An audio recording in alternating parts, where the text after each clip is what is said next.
Boleh jadi berkat. Salam. Salam. Pak Pendeta. Salam. Ya, puji Tuhan. Salam. Hebat daripada. Ya. Jangan lama-lama di situ ya, cepat keluar ya. Oke, ntar saya atur dulu. Puji Tuhan, senang sekali bisa berjumpa dengan saudara-saudara dimanapun saudara berada, untuk kita boleh belajar bersama-sama. Baik, sebentar. Iya. Oke.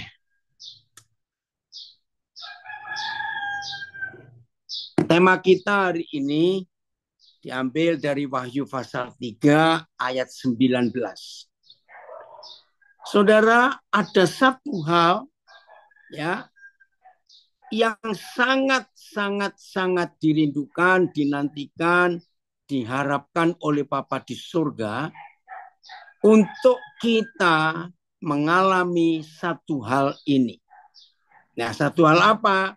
Nanti kita melihat, orang hebat dari Bandung. Sani, kumaha damang. Ya. Seringkali kita disibukkan dengan hal-hal agamawi dan ritual. Perhatikan. Seringkali kita disibukkan dengan hal-hal agamawi dan ritual. Saudara, ini maaf saya berkata, ini kalau istilah orang sekarang jebakan Batman. Kalau kita bicara tegas, ini ulah si penipu, ulah si bapaknya pembohong. Ini perbuatan jahat yang setan masukkan di dalam hidup gereja Tuhan. Pasti kaget, saudara. Papa kita sejak Tuhan Yesus datang dan menyerahkan nyawanya, tubuhnya sampai hancur, disiksa, disalibkan, mati, dikuburkan, bangkit, naik ke surga, itu tidak pernah sama sekali, catat, tidak pernah sama sekali minta kita murid-muridnya untuk melakukan ritual agama, sama sekali tidak. Pasti kaget, saudara. Pasti kaget. Cari di Alkitab sampai robek Alkitab saudara. Khususnya perjanjian baru. Tidak ada satupun ayat yang meminta kita untuk melakukan ritual keagamaan. Entah itu ibadah minggu, ibadah keluarga, ibadah duka, ibadah syukur, ibadah ulang tahun, ibadah masuk rumah baru, ibadah buka usaha baru, atau ibadah apa saja. Tidak ada satupun ayat yang kita temukan di 27 kitab perjanjian baru. Tidak ada. Ya tapi kenapa ada orang ibadah hari Minggu? Ya terserah saja. Saudara, dalam tradisi gereja, kata minggu diambil dari Santo Domingus. Mingus. Itu tokoh Katolik pada abad itu, yang sangat disegani. Tapi Tuhan tidak pernah memerintah. Kalau Paulus pernah menulis di kitab Korintus, di hari pertama dalam minggu itu, hari pertama itu bukan karena Sabat itu Sabtu, maka hari pertama dalam minggu itu hari Minggu. Itu hanya mengucapkan, tapi tidak menyuruh. Telin, sudah lama ini Papa nggak dengar kabarmu, nak. Telin, ntar kontak ya. Cucu Papa umur berapa itu, Telin? Nah, ini anak saya suku Dayak, Kenyah. Sudah lama saya nggak kontak. Jadi tidak ada ritual doa pagi, doa siang, doa sore, wae kanan nadir, doa malam. Nggak ada. Puasa tidak diharuskan, silakan mau puasa. Mau doa jam berapa silakan. Nah, yang Tuhan minta cuma satu ini. Saudara dan saya wajib lu patut. Artinya nggak bisa ditawar. Masuk mengalami proses. Nah, setan menipu gereja dengan menyibukkan diri melakukan ritual ibadah. Padahal nggak ada di Alkitab. Oke, jangan protes dulu yang kaget, dengerin dulu sampai selesai supaya seorang nggak kacau. Karena banyak orang Kristen kalau mendengar firman tentang hal-hal baru langsung emosi. Apalagi yang orangnya sangat ketat dalam hidup agamawi, pasti kaget dengan pernyataan ini. Maka itu jangan keluar dulu, jangan marah dulu, jangan protes dulu, dengerin dulu sampai selesai. Yang Papa minta untuk kita lakukan. Dan itu tertulis ratusan kali di Alkitab. Bahwa saudara dan saya harus masuk proses dan diproses dan hidup dalam proses.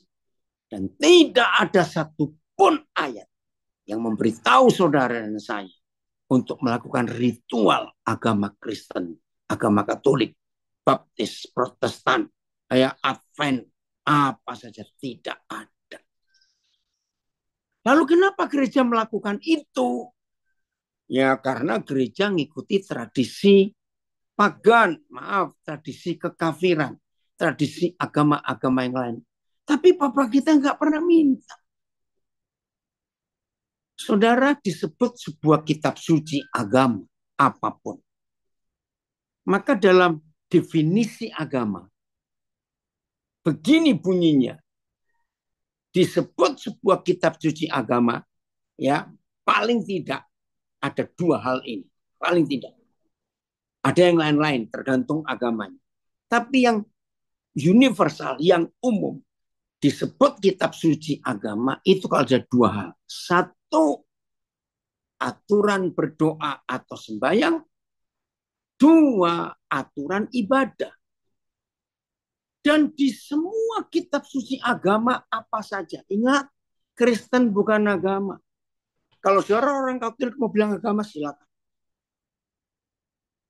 Maka itu di kitab suci kita tidak ada dua hal itu. Lagi sekali yang sedang kaget mendengar ini, stop, jangan kaget dulu. Nanti selesai kita belajar ini, baca 27 kitab perjanjian baru dari Matius sampai Wahyu. Apalagi anak-anak saya, saudara saya warga binaan, saudara punya lebih banyak waktu daripada kami yang sok suci, yang masih keluyuran di mana-mana ini. Sebab kalau saudara tekun, saya percaya dalam 1 minggu saudara bisa menghabiskan perjanjian baru. Matius sampai Wahyu. Kalau mau minggu kedua, ulangi lagi. Matius sampai Wahyu. Bisa. Karena saudara di dalam banyak waktu. Daripada tiktokan, yang lain-lain dengar baik-baik, buang waktu tiktokan itu, ayo renungkan firman. Nah, tidak ada satupun ayat di 27 kitab perjanjian baru yang menuliskan kita harus berdoa begini, jam segini, dengan cara itu, menghadap ke sana, pakai baju ini, cuci ini dulu, cuci itu dulu. Tidak ada. Beginilah ibadah. Mulai jam 7 pagi, persiapannya cuci kaki dulu, maaf. Harus pakai baju putih. Nggak ada. Saudara, yang ada proses. Maka itu saya ulangi lagi. Ribuan tahun sejak gereja lahir di Pentakosta Kisah Rasul 2 sampai hari ini. Gereja diselewengkan, ditipu, dibohongin oleh si pembohong. Dan si penipu itu, maka itu yang mengaku murid Yesus hanya sibuk melakukan ritual. Maaf saya berkata. Dan begitu asiknya dan begitu hebatnya ritual yang sudah dilakukan oleh orang-orang Kristen itu. Saudara, maka mereka yang merasa rajin beribadah, taat melakukan hukum-hukum peraturan agama, merasa sudah suci, sudah benar, dan orang-orang beragama itu menganggap Kalau aku sudah rajin ibadah, aku rajin doa, aku rajin baca Alkitab, aku rajin puasa, aku rajin mengikuti semua ibadah dan tata cara dan ritual gereja, maka aku nggak perlu diproses. Karena aku sudah sembahyang, sudah baca Alkitab, sudah memberi persembahan, dan sebagainya. Ini kejahatan yang mengerikan. Saudara, bayangkan. Ini beberapa hari ini sedang ramai di sosial media, bahkan pelakunya sudah ketangkap. Ada di Polda Metro Jaya, karena sedang diinterogasi, anak seorang pendeta yang hebat di Jakarta. Gerejanya, jemaat bapaknya ribuan.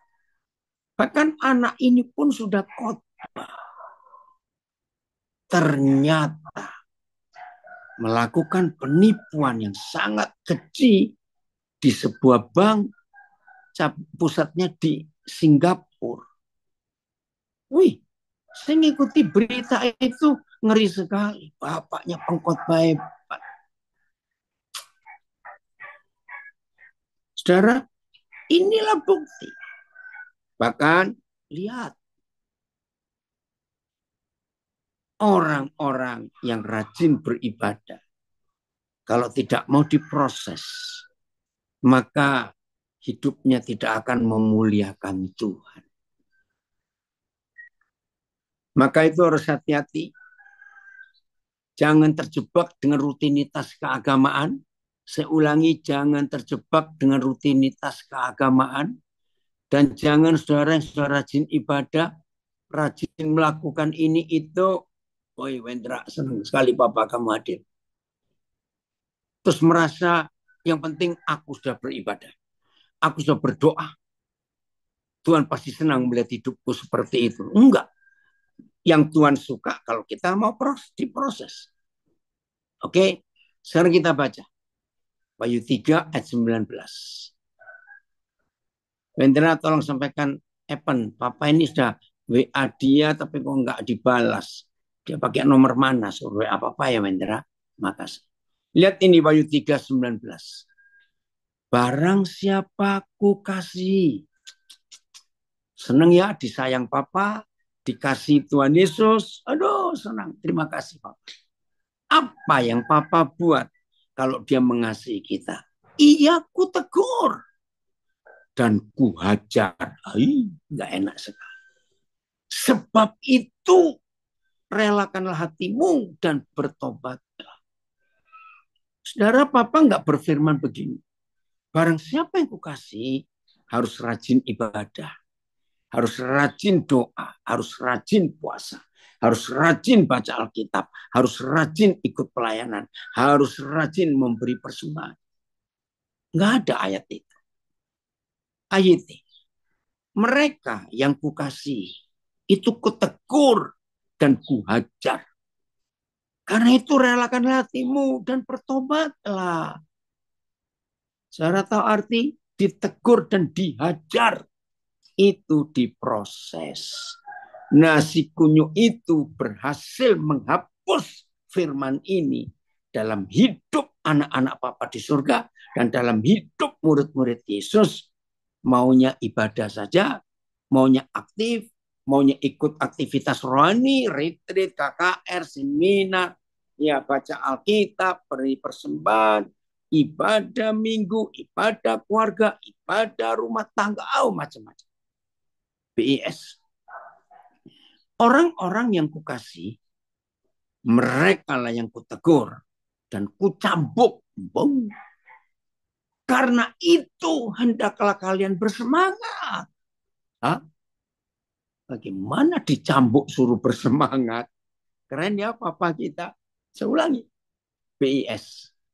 Orang-orang yang kukasih, mereka lah yang kutegur dan kucambuk. Wih. Karena itu hendaklah kalian bersemangat. Dicambuk, ditegur, suruh bersemangat. Dan bertobatlah dari dosa-dosa kita. TSI.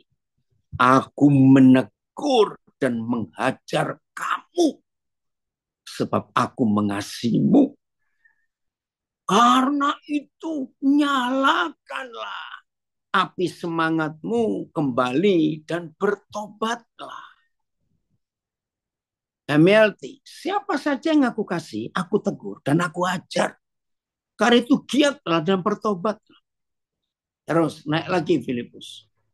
Ya, VMD coba VMD. Ya, ayo terus. Ayo terjemahan yang lain.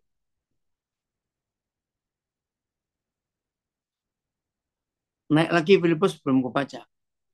Ya, VMD. Aku menegur dan menghukum orang yang kukasihi.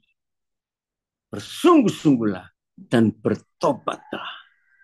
Luar biasa KSKK. Aku mengecam dan menghajar semua yang kukasih. Berusahalah dengan sungguh-sungguh dan ubahlah cara hidupmu. FIYH. FIYH. Ada komen. Orang yang mau berjalan bersama Tuhan pasti diproses supaya kita murni, tulus, dan ikhlas dalam panggilan kita. Libatkan Roh Kudus untuk menolong kita. Amin. Setuju. Gitu ya. Jadi ini yang kita harus perhatikan baik-baik dalam hidup kita. Oke. Aku selalu menertibkan FIA ya, dan menghajar setiap orang yang kukasih. Jadi aku harus menghajar kalian. Kecuali kalau kalian mau meninggalkan dosa, lalu mencari Tuhan dengan gairah. Nah, itu dia. Nah, saudara, saya ulangi lagi. Ayat ini yang berhasil dihapus dalam kehidupan gereja. Hapus, nggak ada lagi. Gerejanya menekankan aktif ya, setia ya. Para gembala kalau selesai ibadah berdiri di pintu keluar memberi salam. Pasti ada kalimat sampai ketemu minggu depan. Jangan lupa ya ada ibadah keluarga hari Rabu. Dan jangan lupa ikut doa puasa hari Kamis. Jangan lupa ya anak-anak ajar sekolah minggu. Banyak hal seperti itu yang diucapkan. Ayo kita berubah. Nah ada yang tanya dari Teluk Dalam. Ya, lalu seperti apa ibadah orang Kristen yang benar itu Pak Pendeta? Ibadah orang Kristen yang benar itu selalu kumpul untuk saling menasihati, untuk saling menegur, untuk saling mendoakan, untuk saling menguatkan, untuk saling menasihati. Jadi nggak harus hari Minggu, mesti ada musik, mesti apa tidak. Ya. Ada komen lagi dari Nabi. Sampai pada penjelasan ini, patut dicurigai khusus tentang ritual agama. Bukan iblis menipu gereja, tapi gereja sendiri yang memilih lari dari proses dan membuat metode sendiri yang diklaim sebagai cara hubungan dengan Tuhan. Ya. Ayo kita baca 1 Korintus 14 ayat 26. 26 atau 27 supaya ini yang pertanyaan dari Teluk Dalam, saya akan jawab. Gimana ibadah orang benar? Ya. Oke. Ibrani 10 ayat 25 dulu nggak apa-apa, Filipus. Ya udah, ini saya dibuka dulu ya. Ibrani 10 ayat 25. Janganlah kita menjauhkan diri dari pertemuan-pertemuan ibadah kita seperti yang dibiasakan oleh beberapa orang. Tetapi marilah kita saling menasihati dan semakin giat melakukannya menjelang hari Tuhan yang mendekat. Langsung TSI-nya. Ibrani 10 ayat 25.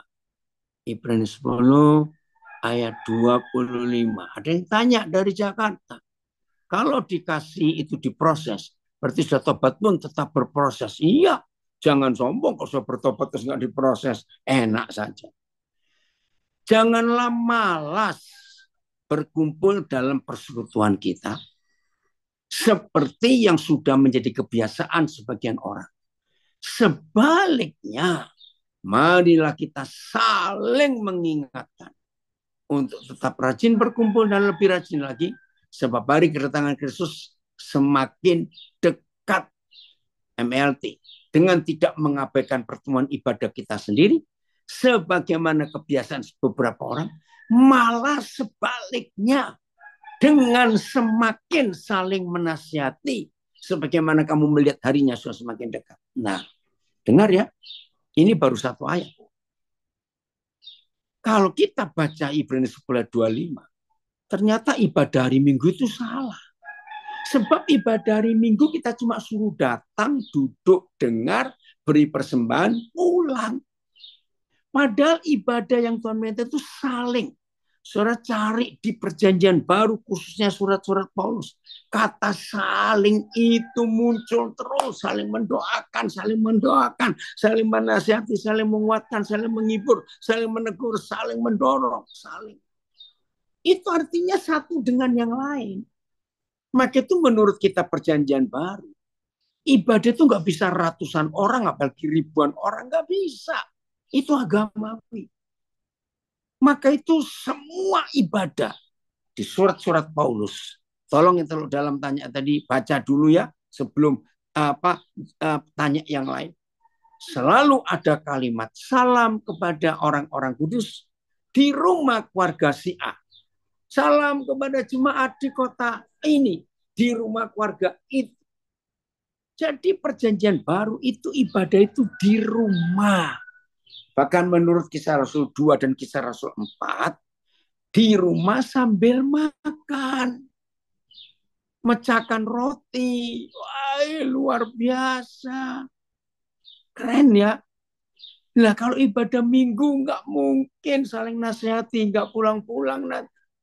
Maka kalau ibadah minggu cuma pendeta yang nasihati, jemaat cuma diam saja. Bahkan duduk kiri kanan pun nggak saling tahu, nggak saling kenal. Apalagi kalau gerejanya besar. 1 Korintus 14 ayat 26. Coba lihat judulnya. Justru perikop ini, 1 Korintus 14 ini, adalah satu-satunya perikop di Alkitab Perjanjian Baru yang memberitahu kita ibadah itu bagaimana. Oke, baca dulu judulnya ya, Filipus terjemahan baru. Coba lihat turun ayat 26. Nah, peraturan dalam pertemuan jemaat. Jadi ini liturgi Perjanjian Baru. Jadi bagaimana sekarang saudara-saudara? Bila mana kamu berkumpul. Dengar. Bila mana kita berkumpul. Hendaklah tiap-tiap orang, seluruh anggota yang hadir di ibadah itu, tiap-tiap orang satu mempersembahkan sesuatu. Apa saja? Yang seorang mazmur, yang lain pengajaran, atau penyataan Tuhan, atau karunia bahasa roh, atau karunia untuk menafsirkan bahasa roh. Terus, tetapi semuanya itu harus dipergunakan untuk membangun. Lihat berapa terjemahan ayat 26 ini. Dan ini yang kita nggak lakukan. Ya, karena tradisi. Jadi ayat selanjutnya bagaimana, saudara-saudara? Ketika kamu berkumpul, masing-masing mempunyai mazmur, masing-masing punya pengajaran, penyataan, baca lidah, atau sebuah penafsiran. Biarlah semua itu dilakukan untuk membangun PS. Jadi saudara-saudara, apa artinya semuanya itu? Kalau kalian berkumpul untuk menyembah Tuhan, ada yang menyanyi, ada yang mengajar, ada yang memberitahukan sesuatu dari Tuhan, ada yang berbicara dalam bahasa yang ajaib, dan ada yang menjelaskan apa yang dikatakan itu. Tetapi semuanya itu haruslah dilakukan untuk mengajar dan untuk kebaikan semuanya. Nah, ibadah kita nggak begini. Yang aktif cuma pemimpin pujian, lalu pengkhotbah. Yang lain diam. Duduk, diam, dengar, beri persembahan, pulang. TSI. Jadi, saudara-saudari, inilah kesimpulan dari semuanya. Waktu kalian berkumpul, hendaklah setiap orang terlibat. Aktif artinya. Sesuai kemampuan rohani masing-masing. Misalnya membawakan nyanyian, tiap-tiap orang mengajar, menyatakan sesuatu yang membuka wawasan baru, berbicara bahasa lain sesuai dengan pimpinan Roh Kudus, atau menerjemahkan pesan dalam bahasa lain itu. Tujuan dari semuanya itu haruslah untuk menguatkan. FIA-nya Filipus, coba lihat. Jadi ini, iya. Jadi jangan sombong. Seperti yang Jakarta tanya, kalau sudah bertobat harus tetap proses ya. Pertobatan tiap hari. Karena tiap hari banyak hal yang terjadi di hidup kita. Oke ya. Eki, kok nggak datang kamu ibadah kemarin? Nanti sore ya. Kami tunggu. Dan besok ada 2 hari. Ya.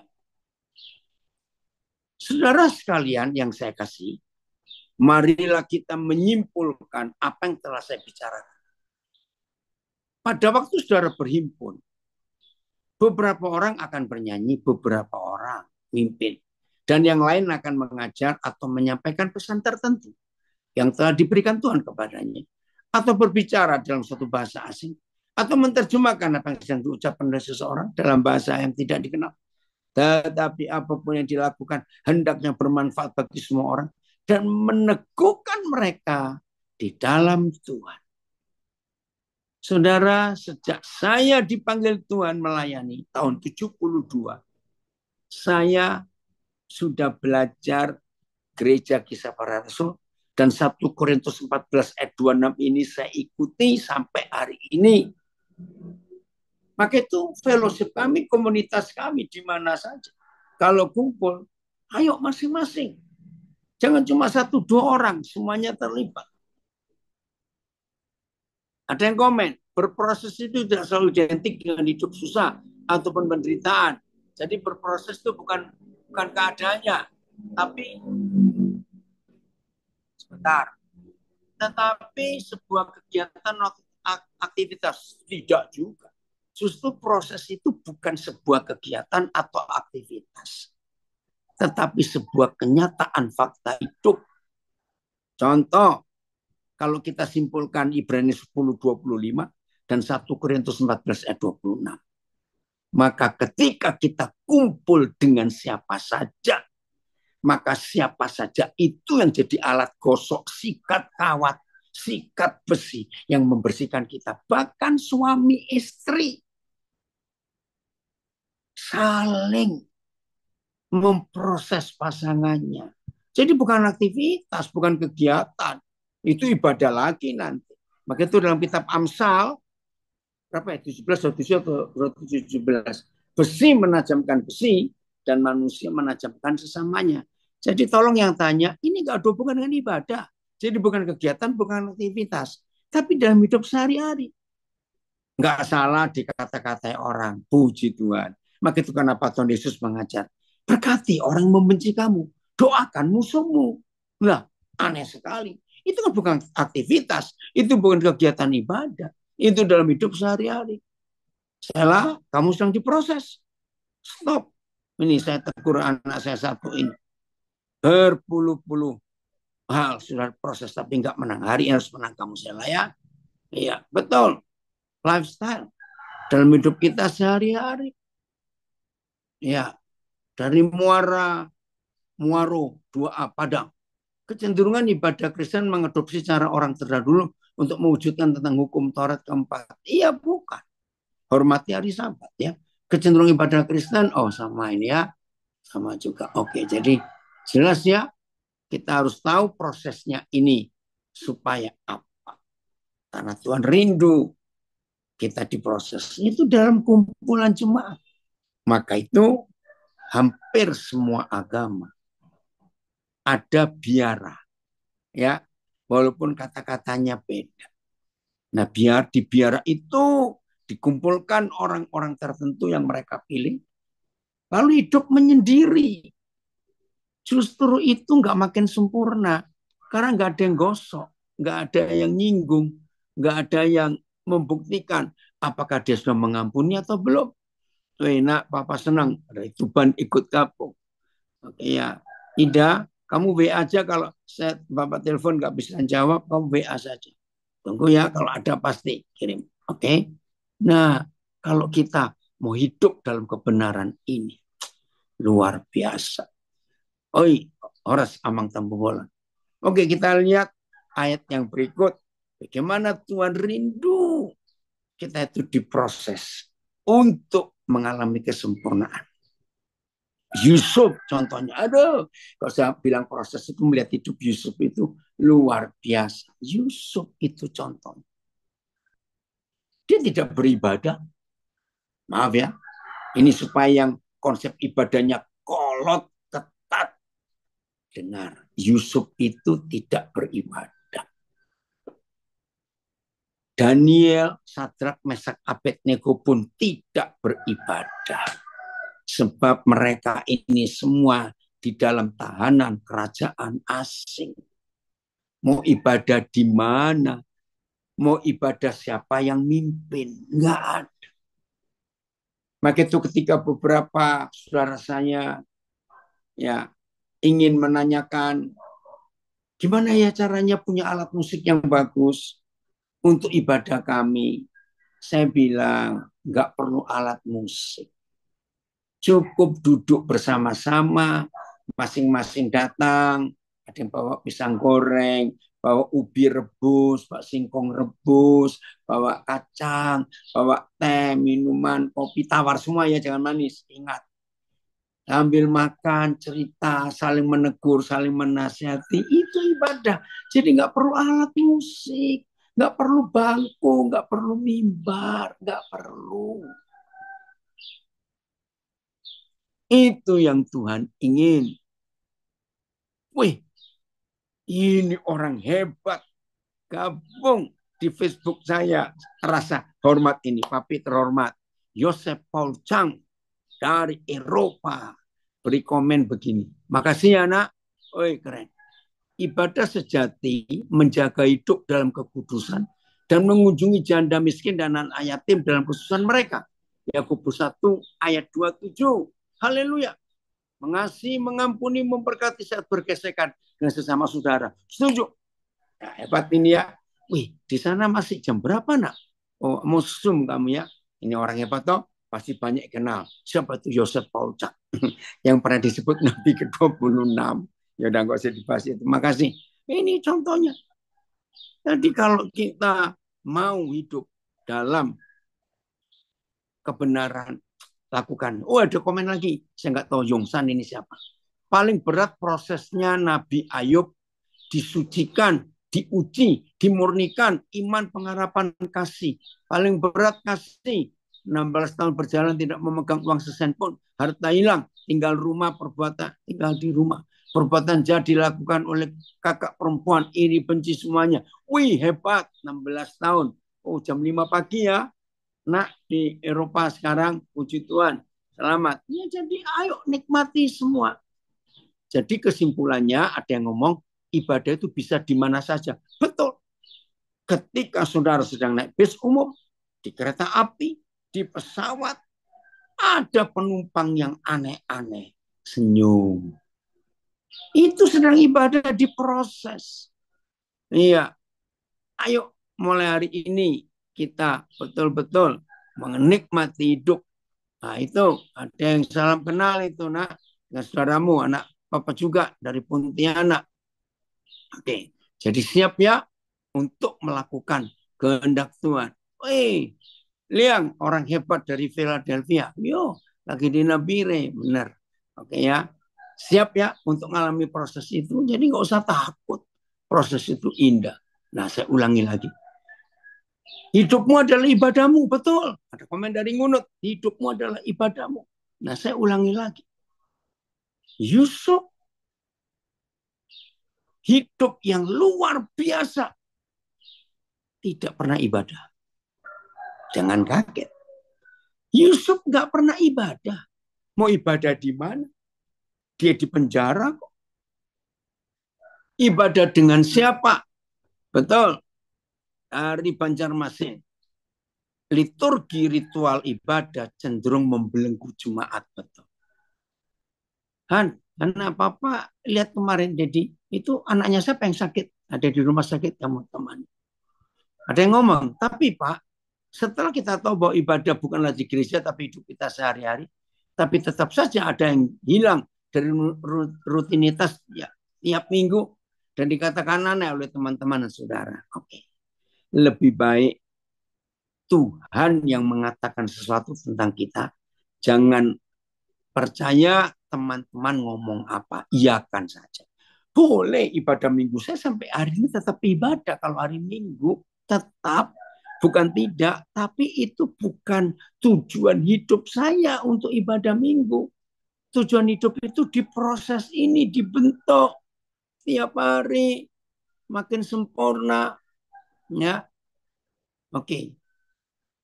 Daniel, Sadrak, Mesak, Abednego, woi jadi orang hebat. Sama, tidak ada ibadah mereka. Oh, berani ibadah. Ingat mereka di negara kafir, di negara Babilonia, Persia, ya, 4 kerajaan Daniel itu hidup. Nah, ayo kita melakukan itu. Tapi mereka jadi orang-orang hebat. Oh, siap, ya, Pak Daniel juga ini ya. Oke, lewat sosial media begini kita bisa belajar juga terus. Oke, punya nomor telepon saya ya, Pak Daniel, terkontak. Ini ada yang komen lagi di Facebook. Oke, woi, dari Ngeluyu, Lengkong Lor. Datang bersama bawa camilan minum, puji sembah dia. Diakhiri saja setelah itu, benar. Ayo, ya. Ada komen lagi dari Nabi, contoh paling praktis dan nyata, mudah dipraktekkan. Ikuti saja gaya hidup Yesus yang diproses dari lahir sampai mati. Wih, betul juga. Itu ya, maka itu mulai hari ini, saudara, kita harus menikmati proses itu.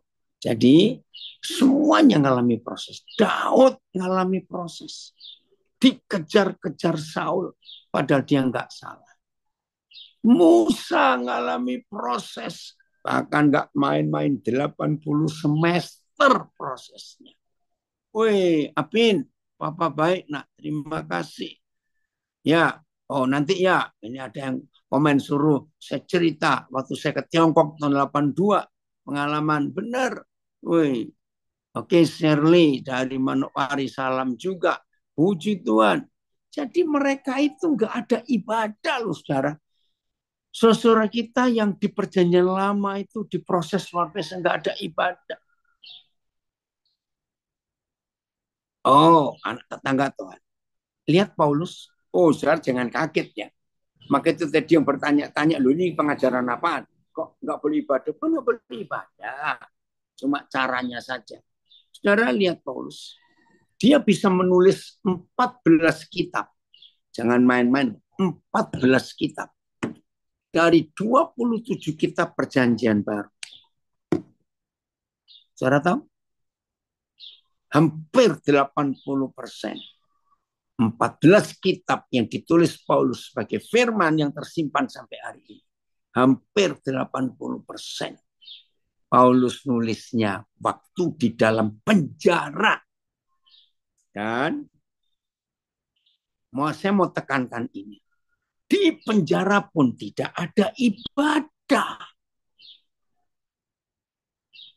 Ingat, di penjara pun gak ada ibadah. Tanpa ibadah rutinitas ritual keagamaan. Tapi saudara kita Paulus bisa bersekutu dengan Tuhan. Oh ya, dari lapas Teluk Dalam. Betul. Itulah gereja Kisah Rasul. Pasal 2, 41 sampai 47. Terima kasih. Ya, di sana telah jelas terang benderang bagaimana cara ibadah orang Kristen, orang percaya. Shalom. Terima kasih. Jadi yang masih menekankan ritual ibadah, sudahlah, jangan sibuk. Ya, untuk kita betul-betul mau melakukan apa yang Tuhan percayakan. Jadi saudara yang di warga binaan pun yang sedang di dalam, itu ngalami ibadah. Ngalami proses dalam hidup. Jadi jangan takut menghadapi proses. Karena proses itu indah, menyenangkan, dan Tuhan akan dipermuliakan dalam hidup kita masing-masing. Setuju ya? Ya harus. Karena memang itu proses yang Tuhan percayakan buat kita. Weh, orang hebat dari Bandung muncul. Iya, makasih Paulus untuk hadir jadi berkat. Ya, itu yang Tuhan ingin. Ya, untuk kemuliaan Tuhan dinyatakan dalam hidup kita masing-masing. Ya, jelas ya. Untuk itu, ayo mulai hari ini dengan serius kita melakukan apa yang Tuhan inginkan ya dalam kehidupan kita ini, supaya rencana Tuhan terjadi dengan baik sehingga dunia memuliakan Yesus. Ketika karakter Yesus itu nyata, ya, dan ketika karakter Yesus nyata, maka dunia akan memuji Tuhan. Wih, kamu luar biasa ya di dalam proses itu untuk kasih Tuhan dinyatakan dalam hidup kita selama-lamanya. Haleluya. Dan orang akan memuji-muji Tuhan kalau kita mau melakukan itu. Ya, jelas ya. Jadi jangan lupa, Yusuf nggak pernah ibadah, tapi diproses hidupnya jadi jawaban luar biasa. Musa tidak ibadah, maka juga dalam pelarian dia dikejar-kejar jadi buronan oleh kakeknya sendiri, ya, Wayael, Horas, Amang Pardede. Tapi hidup Musa jadi berkat yang luar biasa. Nah, itulah cara Tuhan, saudara, untuk membentuk kita lewat semua yang terjadi di hidup ini. Maka itu kita harus sadar proses itu jauh lebih dirindukan oleh Bapa di surga. Maaf, daripada rutinitas kita untuk rajin ibadah. Maaf, saya harus ngomong itu. Ya, maka itu mulai hari ini, oh terima kasih, Excel, apa kabar? Ini anak saya dari Timika, muncul. Ya, hebat Tuhan kita kalau kita mau melakukan kehendak Tuhan di dalam hidup ini, saudara. Maka kemuliaan Tuhan akan nyata dalam kehidupan kita supaya makin banyak orang tahu siapa Yesus. Oke? Ayo kita lanjutkan. Yang namanya proses ini sampai kemuliaan Tuhan dinyatakan. Kita lihat Ayub dulu. Apa hasil proses Ayub? Ayub 42. Ya. Ayub 42.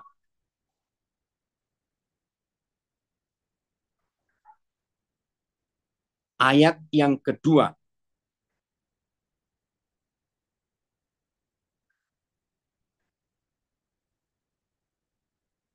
Ayub 42 ayat 2.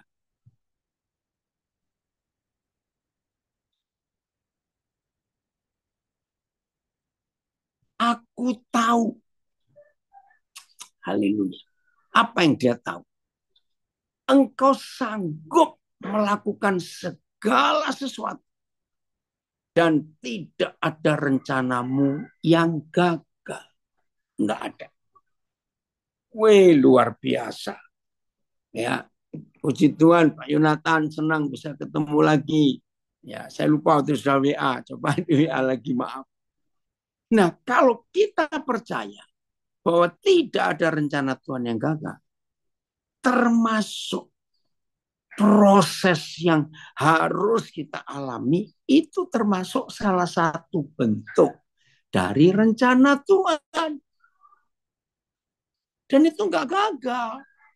Karena Tuhan ingin kita itu sempurna seperti Dia. Jadi tujuan proses ini loh yang kita harus tahu. Itu rencana Tuhan. Oke? Lihat ayat yang berikut. 1 Korintus 11 ayat 1. Ini salah satu bentuk rencana Tuhan di dalam proses hidup kita yang harus kita alami, nikmati, ya. Udah. Jadilah pengikutku sama seperti aku, seperti kita. Juga menjadi pengikut Yesus. Ayat. Jadilah orang-orang yang menuruti teladanku seperti aku juga terhadap Kristus. Yes. Ikutilah teladan saya seperti saya pun mengikuti teladan Kristus. TSI. Jadi ikutilah teladan saya. Sama seperti saya juga mengikuti teladan Kristus. Wow, ini luar biasa saudara Bapak. Terima kasih, engkau hebat. Betul-betul hebat. Ini dia. Ya, oke. Ini cucu saya masih kecil ikutnya, John. Senang sekali, Opa. Lihat kamu juga ikut belajar ya. Ya, padahal umurnya baru berapa bulan. Tapi sudah kenal. Baik. Nah, jadi begini inti. Ya, 1 Korintus 11 ayat 1 dan tujuan proses. Pasti dalam hidup saudara pernah sekali, dua kali, atau lebih. Ya, ada orang itu tanya begini. Anak-anak saya warga binaan, dengarkan. Ya, dalam lingkungan kalian, di tempat yang terbatas itu pasti rekan-rekan kalian satu sel, satu LP itu pernah tanya, siapa sih Yesusmu itu? Orang model apa dia? Dan macam-macam pokoknya pertanyaannya sejenis itu. Setelah kita mendengar pelajaran ini, sampai 45 menit pertama kita sudah lewati ini. Maka kapanpun juga kalau ada orang tanya begitu kepada kita, jawablah dengan jelas. Maaf ya saudara, kalau saudara ingin tahu, ingin kenal siapa Yesus yang saudara tanyakan, lihatlah cara hidupku, lihatlah teladanku. Dan Paulus berani berkata, ikuti cara hidup ini, sebab aku sudah mengikuti cara hidup Tuhan Yesus. Wih, ini luar biasa, saudara. Dan dunia akan percaya Tuhan Yesus. Maka itu Paulus juga menulis. Ingat, saya ulangi lagi. 14 kitab perjanjian baru dari 27 kitab. Itu tulisan Paulus. Dan hampir 80% 14 kitab yang jadi firman sampai hari ini. Itu Paulus tulis di dalam penjara. Tidak ada ibadah. Dan Paulus nggak bisa ikut ibadah. Ibadah di mana? Tapi dalam penjara itu proses berlanjut. Maka kita mempunyai firman sedahsyat itu sampai hari ini. Ayo semua kita, anak-anak saya, saudara kita, saudara saya warga binaan, ayo harus berani berkata. Kalau ada orang tanya, para pengusaha, karyawan, saudara mahasiswa, ya, para janda pensiunan, ya siapa saja. Kalau ada orang tanya kepada saudara, aku ingin tahu loh, ingin kenal loh, Yesusmu itu seperti apa? Maka inilah waktunya. Kalau saudara sudah siap mau diproses setiap hari, ya, tadi yang tanya dari Jakarta, apakah kau sudah bertobat nggak perlu proses? Tidak. Saya sampai hari ini pun masih terus menghadapi proses, saudara, sampai hari ini. Itu belum berhenti. Maka itu ayo kita bangkit dan semangat. Maka kalau ada orang tanya seperti itu, kita harus berani menjawab. Oh, saudara ingin kenal siapa Yesus saya? Lihat cara hidup saya. Ikuti teladan saya. Sebab saya sudah mengikuti teladan Yesus. Wow.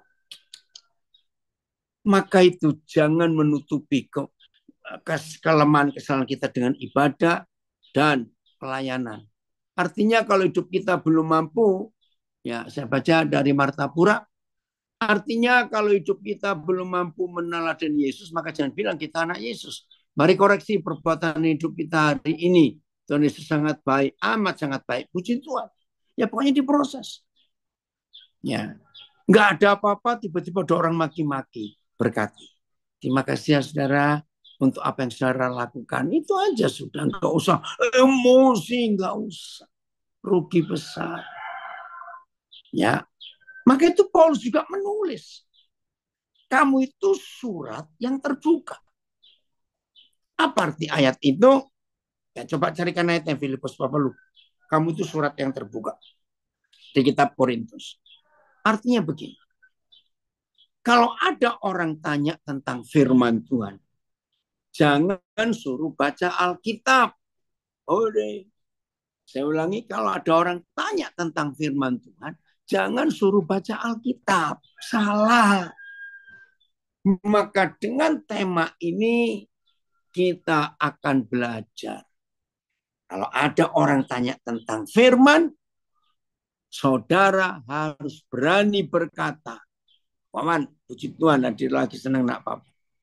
Kalau ada orang tanya tentang firman, saya ulangi, jangan suruh baca Alkitab, bingung. Pasti membosankan.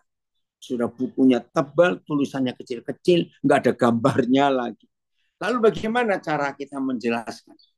Ya, hei, kamu ingin tahu firman? Iya. Baca hidupku. Ayat berapa? 1 Korintus. Nah, ini dia ya, surat yang terbuka. Berani enggak? Nah, maaf. Ya. 2 Korintus 3 ayat 2. Ya. Kamu, kita, adalah surat pujian kami yang tertulis di dalam hati kami dan yang dikenal dan yang dapat dibaca oleh semua orang. Oh, ayat ini. Kamulah surat kami yang tertulis dalam hati kami, yang diketahui dan dibaca oleh semua orang. Jadi buat Tuhan, saudara dan saya harus jadi buku Alkitab itu sendiri. Sehingga kalau ada orang ingin tahu firman, jangan suruh baca Alkitab, tapi menurut 2 Korintus 3 ayat 2, biar orang itu membaca firman di hidup kita. Wah, luar biasa. BIS. Saudara sendirilah surat pujian kami yang tertulis di dalam hati kami dan yang dapat diketahui dan dibaca oleh setiap orang. Woi, motivator hebat dari Bandung, Pak Paulus Sunarto nulis begini. Diproses tidak selalu enak. Salah, selalu tidak enak ya. Tapi ada sukacita dari Papa di surga dan hasil akhirnya luar biasa. Setuju. Hasil akhirnya luar biasa. Ya, TSI-nya saya baca. Karena kalianlah yang merupakan surat pengantar kami, cara hidup kalian ibarat surat Kristus yang bisa dilihat dan dibaca oleh semua orang. Ya, surat itu ditulis bukan dengan tinta, melainkan dengan roh Tuhan yang hidup, dan bukan diukir pada batu, melainkan di hati manusia. Nama kalian juga terukir dalam hati kami. Agak beda terjemahnya ini. Coba VMD-nya, Filipus. Jadi saudara, saya ulangi lagi. Mulai hari ini kalau ada orang ingin tanya firman, jangan suruh baca Alkitab, tapi baca hidup kita. Wih, Danang, ya, Pak Narto dipanggil Tuhan ya. Hal mudah untuk mengenal Tuhan Yesus adalah melihat gerejanya, umatnya. Cuma saat ini gambar Kristus terlihat kabur di dalam gerejanya. Ampuni kami Tuhan. Betul. Ayo kita berubah. Oke, woi, dari Eropa, Joseph Paul Chang nulis lagi. Semua hamba Tuhan dan orang tua harus berani berkata, teladani aku. Tapi yang tren di gereja, saya kan hanya manusia biasa yang penuh kelemahan. Aduh, betul. Enggak boleh. Kita tidak boleh memaafkan diri sendiri. PMD. Kamu semuanya surat kami yang tertulis pada hati kami, yang diketahui dan dibaca oleh semua orang. Dibaca oleh semua orang. Itulah firman. Di hidup kita. EUT, apa kabar kamu? Salam buat Ang ya. Oke. KSKK. Kamulah surat pujian itu yang tertulis di dalam hati kami, tetapi yang dapat dibaca dan dipahami oleh semua orang. Wah, luar biasa. Maaf, saudara, maaf. Kalau firman ini kita genapi dalam hidup kita, maka tidak perlu orang sekolah Alkitab atau sekolah teologi, karena firman itu sudah ada di hidup kita. FYI-nya, Filipus. Oh, muncul juga ini. Suami istri saya siapa? Suaminya muncul, Han. Makasih. Surat pujian yang saya perlukan ialah saudara sendiri. Keren ya. Surat pujian yang saya perlukan ialah saudara sendiri. Setiap orang yang melihat perubahan yang baik dalam hati saudara akan mengetahui bahwa kami telah melakukan pekerjaan yang baik di antara saudara. Puji Tuhan. Siap ya untuk kita jadi berkat dan mengalami pembaruan yang luar biasa dalam hidup kita ini. Jadi ini waktunya saudara untuk Tuhan dipermuliakan lewat kita. Ya, maaf loh, salah besar kalau saudara berkata begini. Oh, Pangkalan Bun, ada acara lain terlalu dalam juga. Oh, padahal belum selesai ini. Ya udah, tolong diperhatikan LP-LP itu. Ya masih tanya petugasnya kenapa harus keluar. Ya, oke ya. Nah, saudara, bagian terakhir. Sekarang kita ngerti bukan?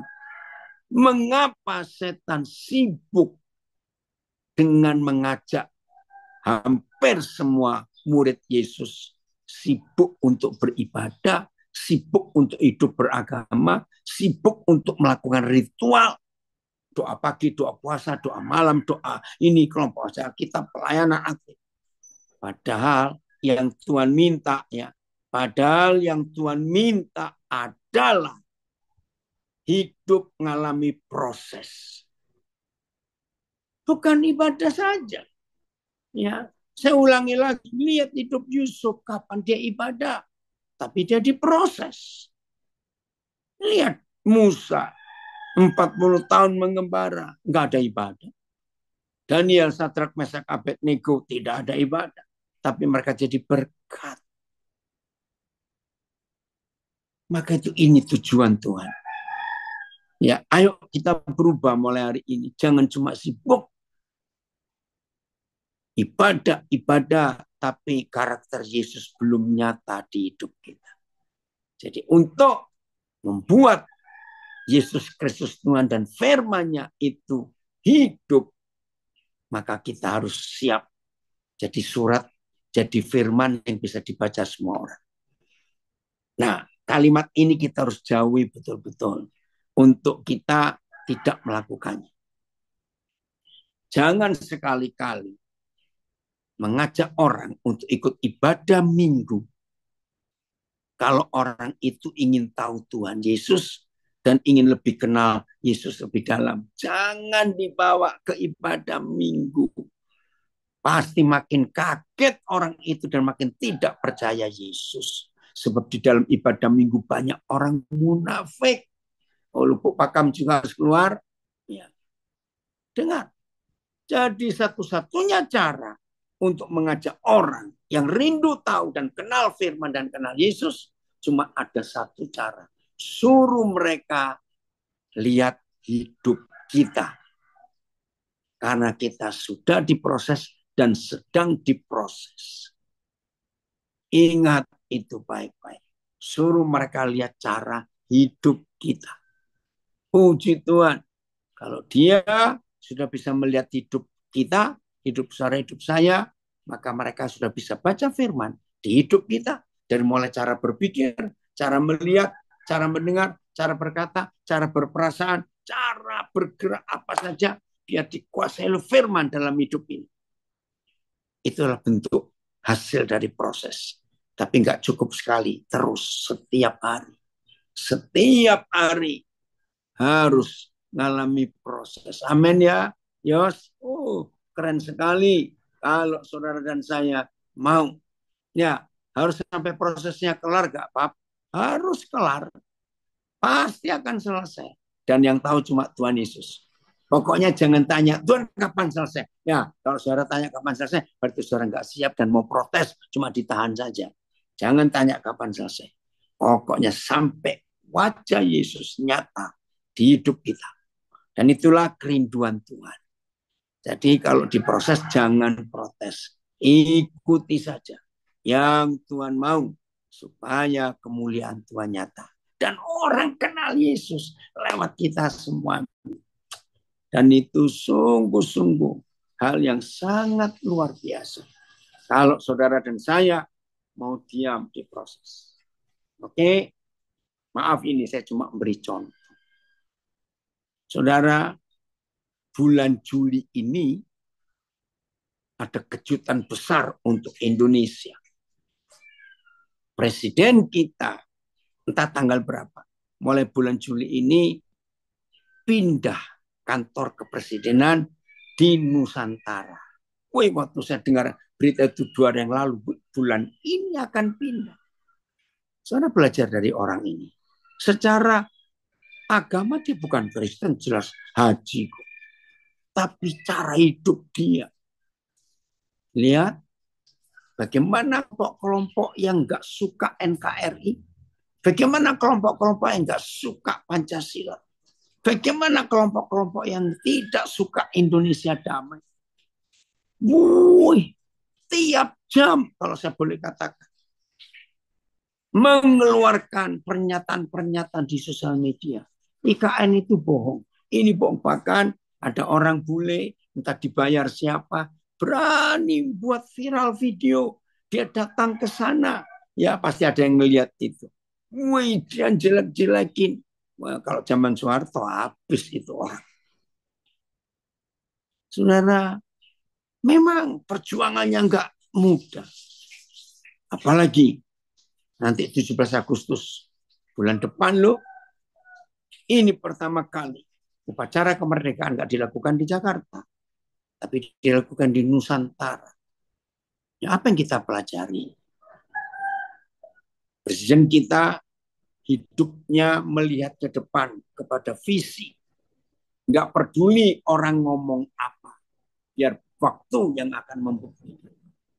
Nah, 10 tahun ini bersyukur tidak sedikit orang-orang nggak percaya pada kinerjanya. Biarin. Yang penting ada buktinya. Maka itu sebagai anak-anak Tuhan, ayo mulai hari ini jangan menghindari proses. Itu indah supaya Tuhan dimuliakan. Dari Medan, setiap hari perlu proses dan jangan protes. Jadi solusi, bukan jadi polusi. Oh, terima kasih nak. Hebat sekali ini hamba Tuhan Pak Gembala dari Medan ini. Amin ya. Mau ya diproses, itu indah. Nggak enak, nggak apa-apa. Maka itu jangan mengusir sikat-sikat yang Tuhan kirim untuk menggosok kita. Baik-baikin saudara kita itu. Yang ngata-ngatai, yang ngomongin, yang jelekkan. Anak-anak saya, warga binaan semuanya nikmati hidup ini. Tuhan Yesus memberkati kita semuanya. Proses itu indah. Hasilnya memuliakan Tuhan. Karena kita dibawa makin hari makin serupa Kristus. Akhirnya kita jadi sama seperti Yesus. 1 Yohanes 3 ayat 2. Tuhan memberkati kita semuanya. Shalom.